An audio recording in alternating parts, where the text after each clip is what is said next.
I would like to introduce, we have Mrs. Chapman from our Lake Bluff Public Library, and she reached out to our author, Mr. Latimer, and his book, Am I Yours, is on the story walk through Artesian Park. So you guys can go and enjoy that. And Mr. Latimer comes from us. Am I saying that right? Yeah. Okay, perfect. He comes to us from South Africa. He's in Cape Town. If you want to visit his website, I will send it out. He has been writing books for a very long time and illustrating them. They've been translated into dozens of languages, have been published all over the world, and he enjoys spending time in the sea or in the mountains above his home. And he's always doing one of those. So it's pretty amazing. I'm super excited, and I'm going to pin you and let you take it away. And Mrs. Chapman has some questions, after you talk. So welcome. Great. Thank you, Paige. And so we have a bunch of questions that were submitted from the Lake Bluff Elementary School. So we're really excited to share those with you and find out a little bit more about your work. Cool. Yeah. Thanks for having me, and hello, everybody. Thank you for being here. I'm glad you're all here. Can you tell us a little bit about yourself and where you are from?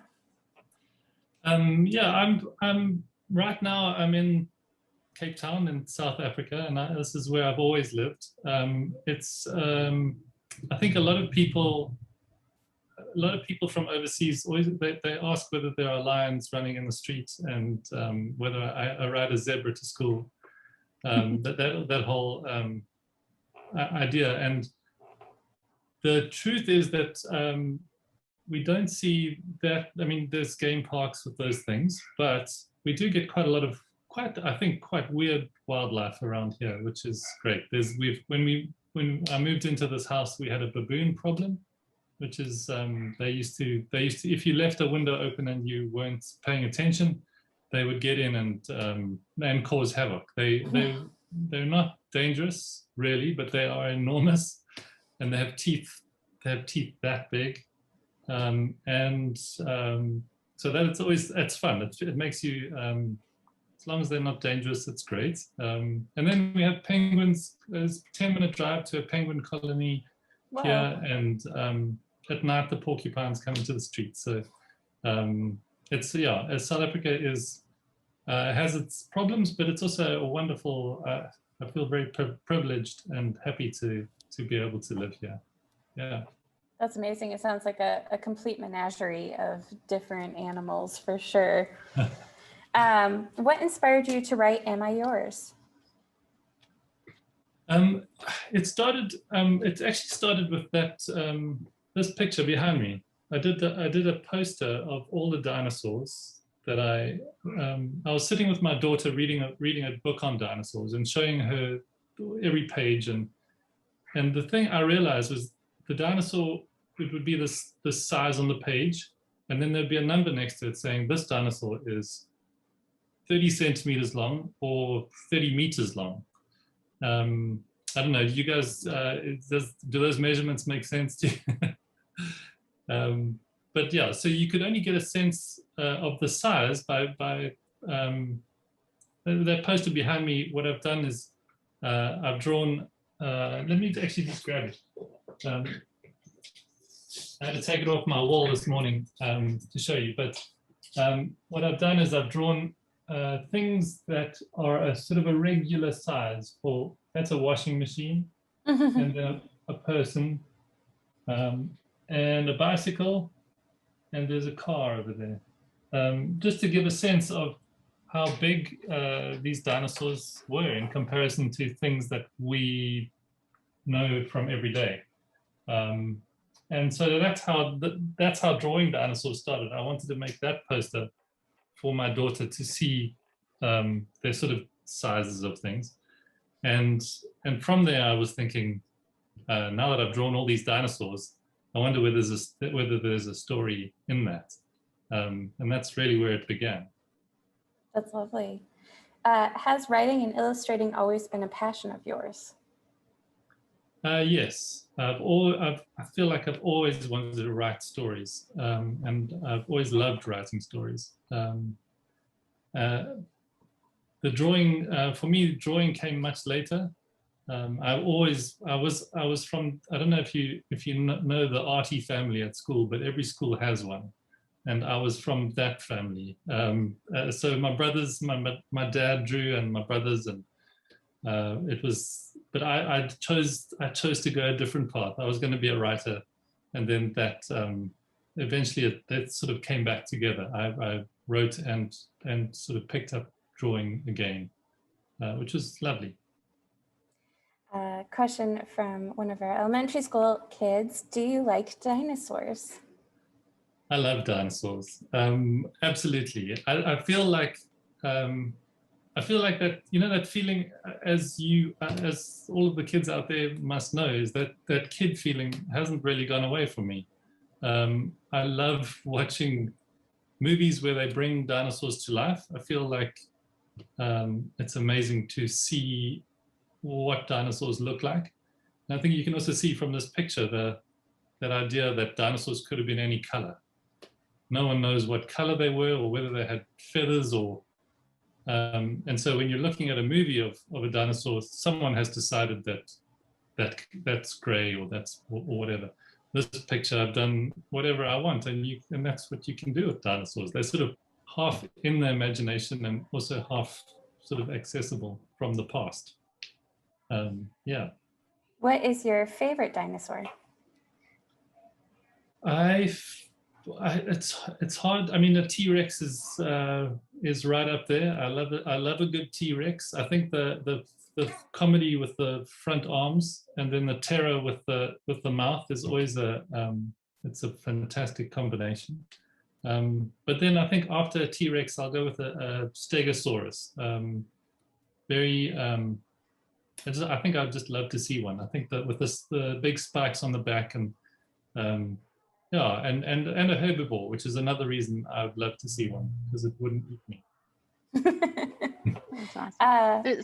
Sorry, Julian, this is the nice thing about the webinar is you have the live chat. So we have one quick question about the dinosaurs. What's the most weird fact about dinosaurs from Katie?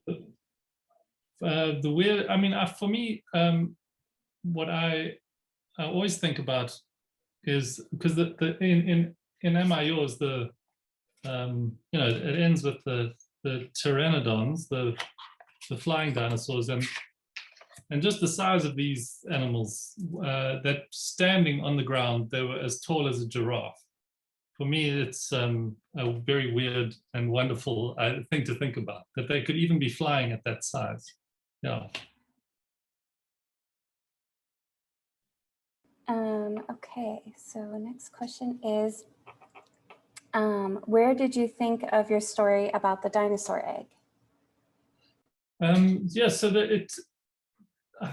I think you look at a picture of all these dinosaurs, and then that idea that every single one of those enormous animals came out of an egg, and they must have had different colored eggs and different sized eggs, and I was thinking about all of that, and also just that I think that idea of a lost egg and trying to figure out what's inside it was something that sprang to mind, and I love that idea that these dinosaurs were trying to figure out what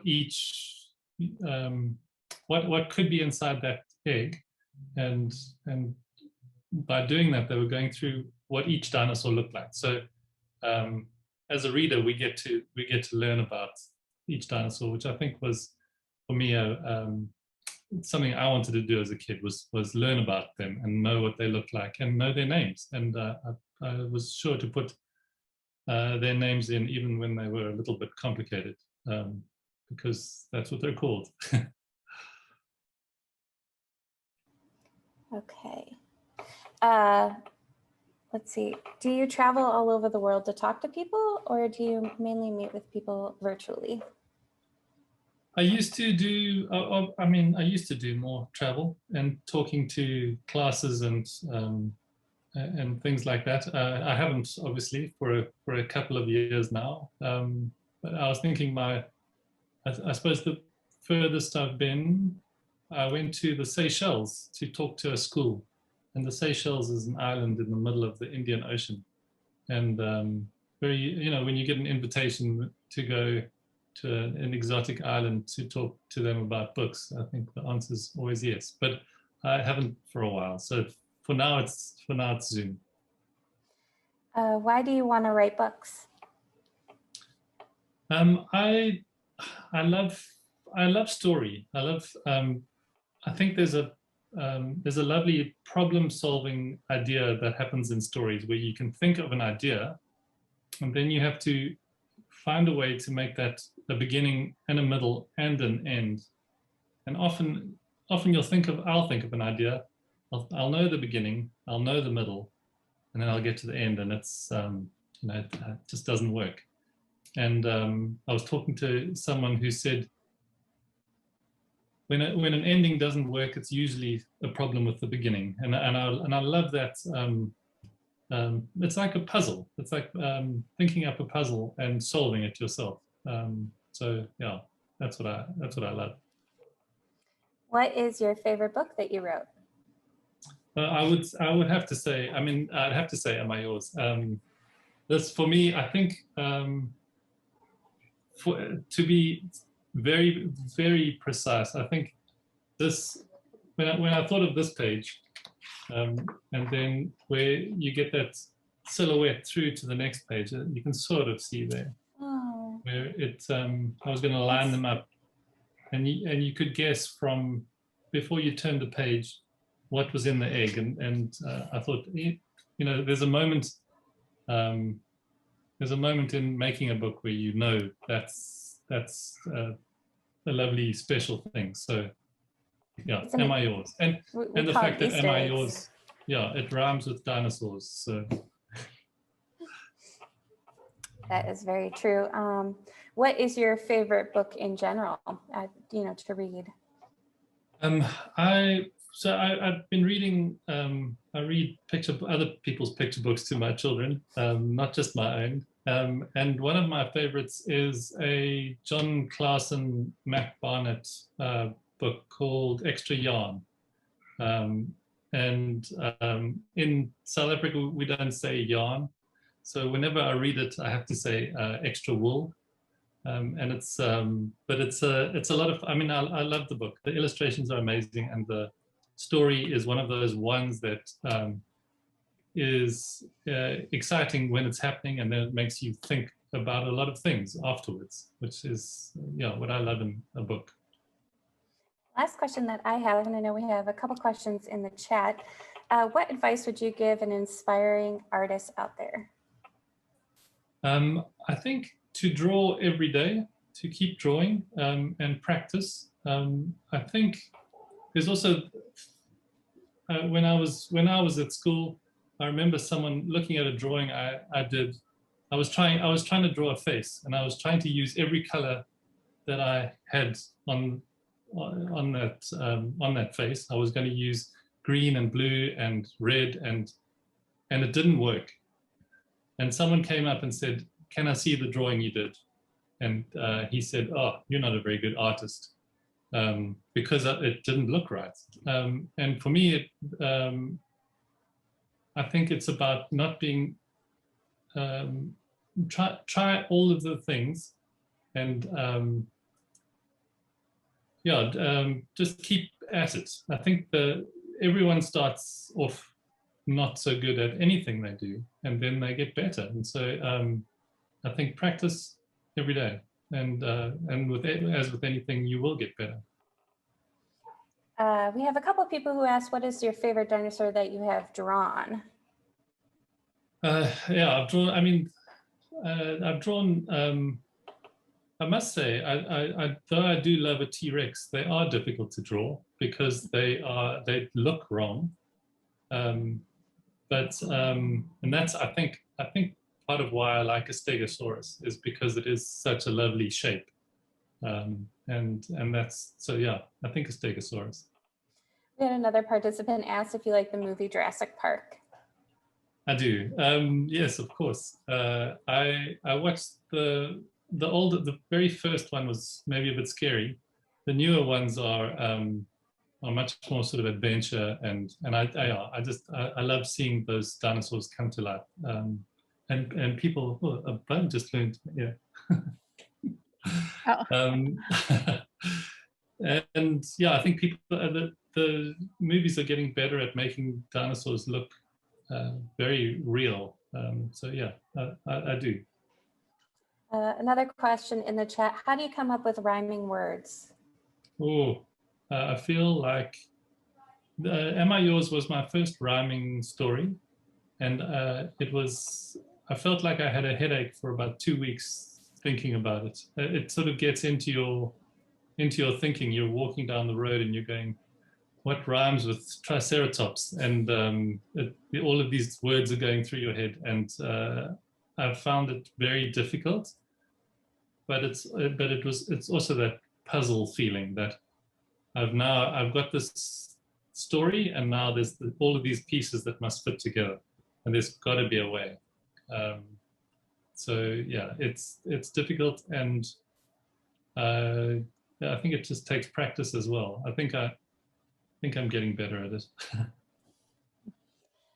Looks like we have time for one more question, and it's in the chat. What is the biggest dinosaur? Oh, I think there's it's that it's from South America. It's a sauropod.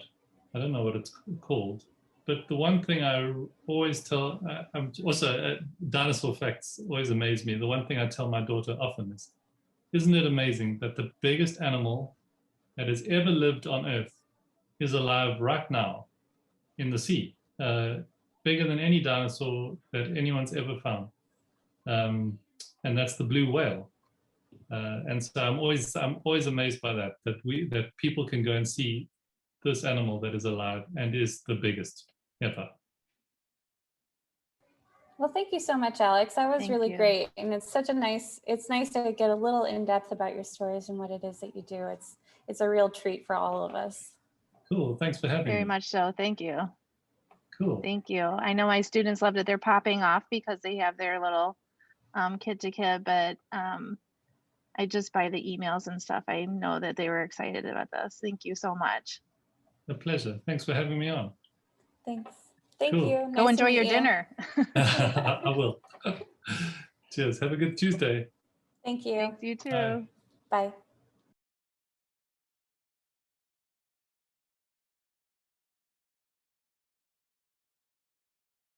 Thank you. Hello, everyone. We have about 9 minutes before we start.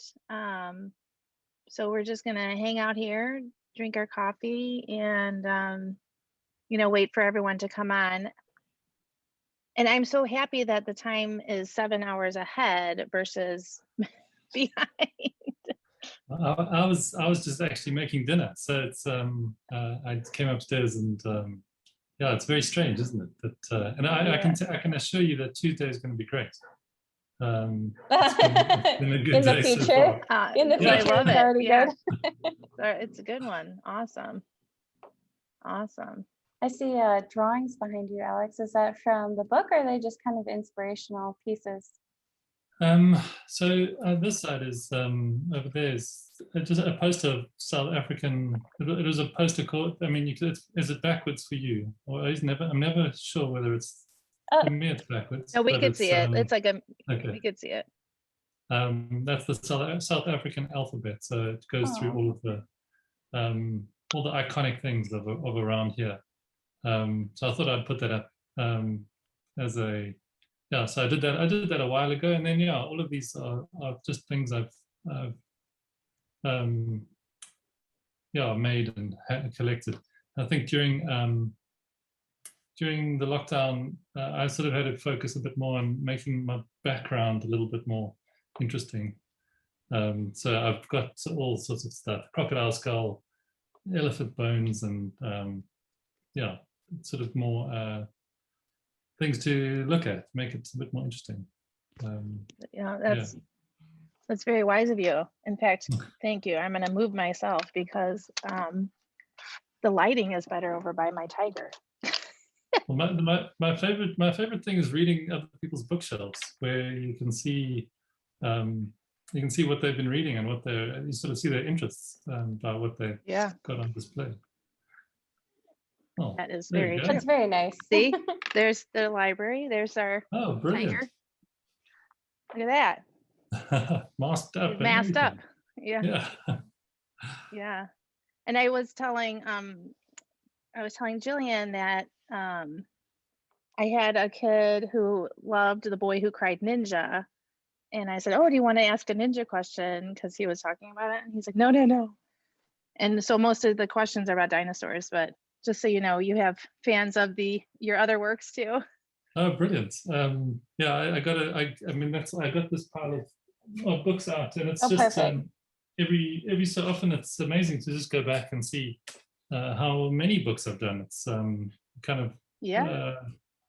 so it's great. It's I love them all. I love all the questions about all of them, because it's yeah. I mean, a book takes it takes a long time of a chunk of your work life and your inspiration and things, and it's like each one is special.